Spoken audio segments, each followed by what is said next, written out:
Hey, how you doing? It's Brodie here. I've decided to do a podcast. It's kind of a new thing. I'm not very well experienced in them, so you're going to have to put up my inane, nasally voice, perhaps. So I'm going to kind of just jump in. The format of this is going to be just a case of me reading some news articles and perhaps putting my own kind of 2 cents on top of them. As you know, I kind of have an opinion about a lot of things, so hopefully this might go somewhere, and we'll see how we go. So let's kind of jump in and start with, I guess, the first piece of news, which is that the Oculus Rift, the Oculus Quest 2 is coming out tomorrow as far as pre-orders. It's the all-in-one kind of virtual reality device. But you don't really have to be tethered to anything, although you have to have a huge battery pack or something, apparently. I'm not sure. I haven't got one. I kind of didn't go down the VR bandwagon. I was kind of interested more in the augmented reality side of things, and I'm kind of still waiting to see how that plays out. One thing that has kind of come up in regards to some of these other podcasts I watch is that the fact that it's kind of tied to Facebook and a Facebook account. Now, as you know, you have to be a certain age to join Facebook, obviously to protect children in regards to that social media kind of system. But you can't use, obviously, this system without having an account. So I guess where is the moral high ground there? Should this be kind of tied to a Facebook account, or maybe they should have an alternative way to log in? I think, again, that's something that time will tell on. And what are your thoughts? Leave a comment.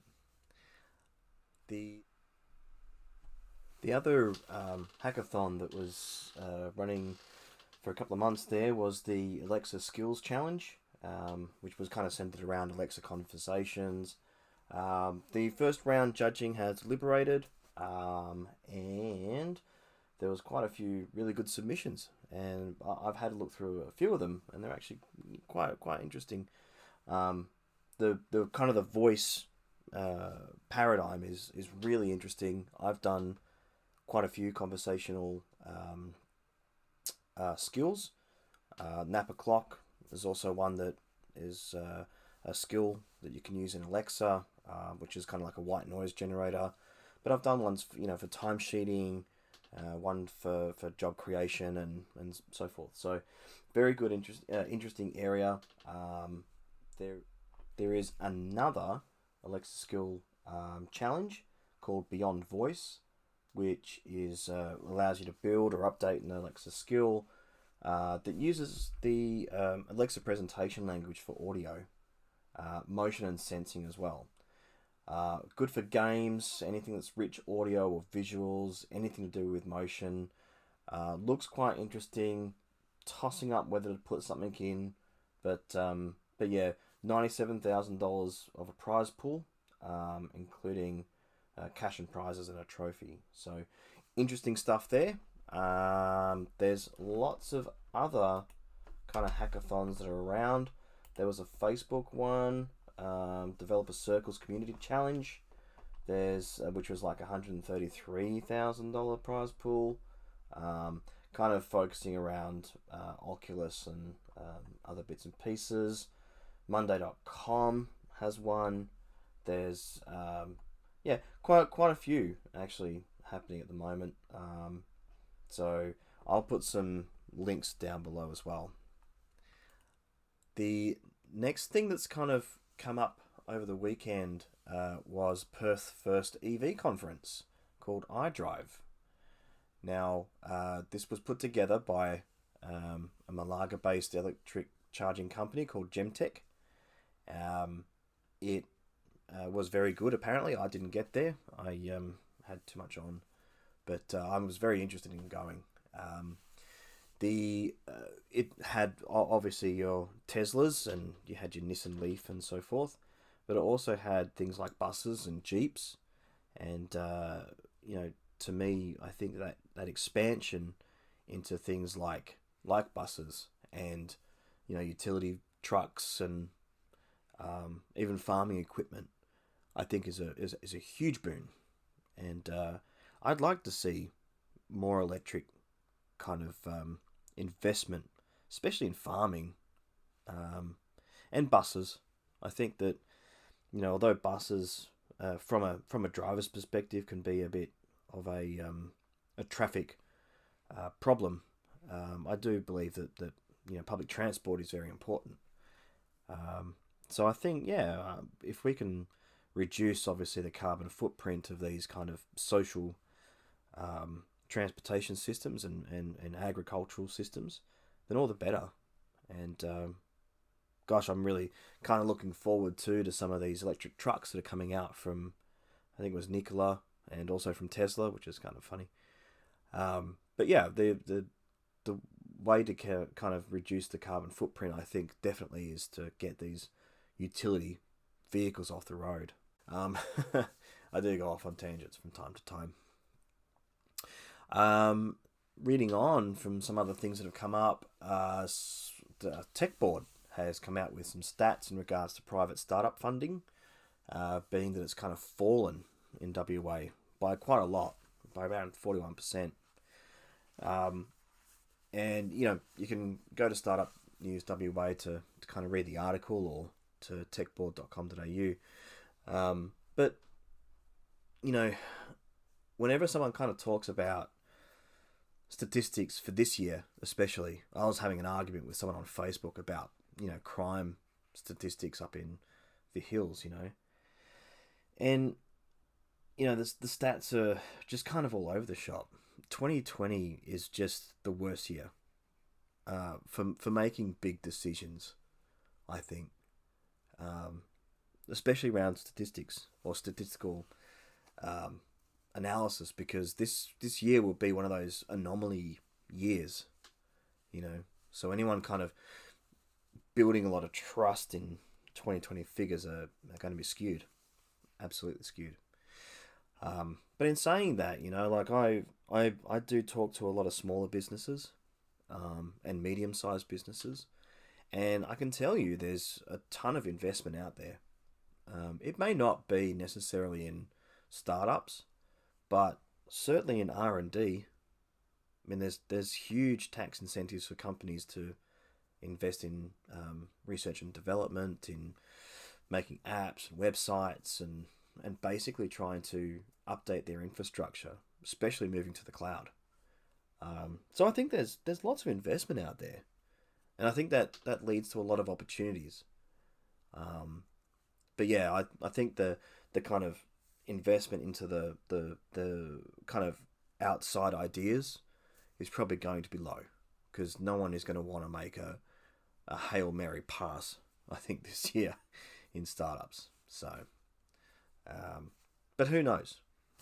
I think 2021 will probably be that year where they will start looking at more IT focused investment on, startups that are probably outside of the paradigm. Certainly 2022, I can see it definitely growing. But again, who knows? 2020 was supposed to be that year, and look what happened.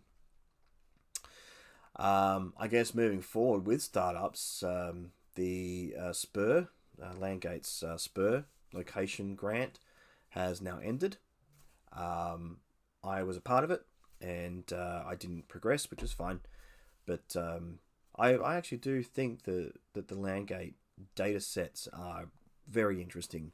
And if you are someone who has a data background, or is just interested in kind of aggregating some really interesting statistics and data, I would definitely go ahead and have a look and play around with some of the data sets.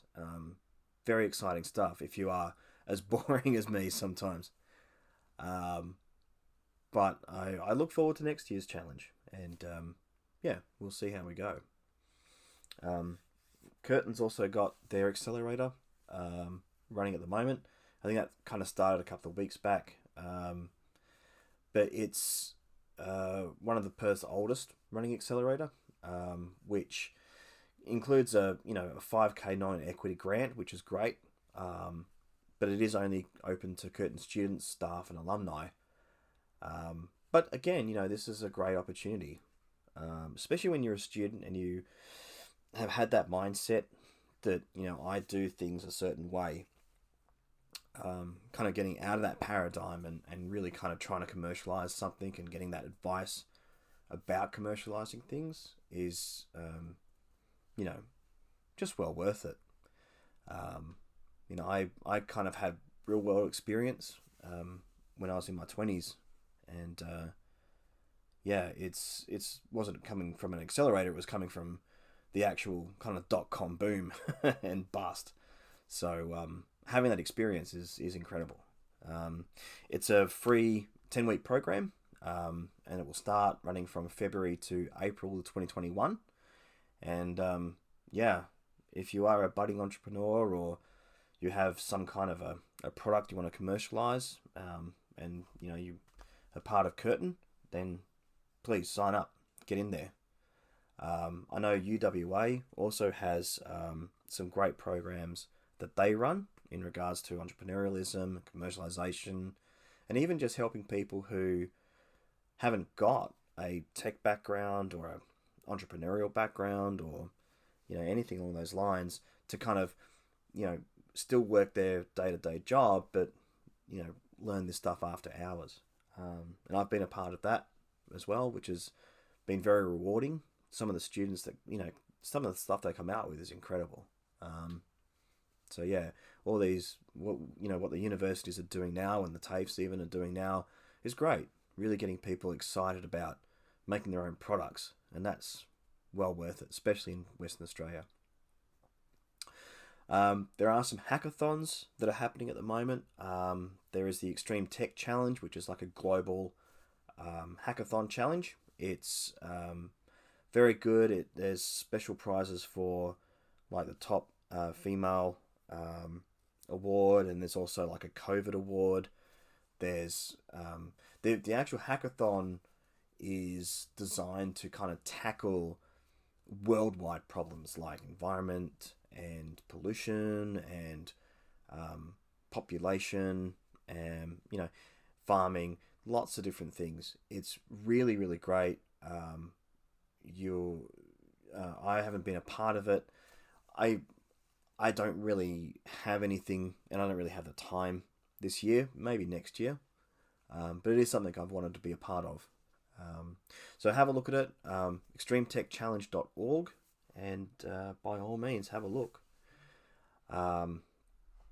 In other local news, it's the final week for voting for Perth Council, and our own Brodie McCulloch is obviously up for Perth Council. The vote starts at 6 p.m. on Saturday the 17th, and I believe there's some kind of democracy sausage sizzle on the Saturday at Council House, kind of to entice people to drop their ballots off. An email I got, there was only like 4,500 kind of ballots that have been done or returned so far. So I think that there's still more chance to lead change in the Perth Council. God knows we need it. So if you are a part of the Perth Council, please vote and make democracy happen. Look at it. Indie Hackers, we're having our next meetup on the 22nd, so about 10 days time. This is going to be a little change in the format. Usually we obviously get together, we have a bit of a chat about what we're working on, kind of like a stand-up meeting, what we've worked on, what we're doing, this month, and what we want to do the next. And what kind of came out of that, the meetings we've had so far, is that there's people who are unsure about one aspect. So you'll have someone who's very good at making an MVP, but they don't know how to sell it, or someone's very good at, marketing a product, but they don't know how to get an MVP together. etc. So what we've decided to do is we're going to, as often as we can, get someone who has a lot of experience in a particular area. So, for example, this month we're going to have our friend Trent come with us from Ammo Marketing, and he's going to have a chat with us in regards to what ammo marketing can do, or just advice in general about marketing. This is not going to be your regular kind of meetup where we would have the person from a particular place present to you. He's going to sit with us and he's going to listen to what we have to say, and he's going to add his 2 cents when he can.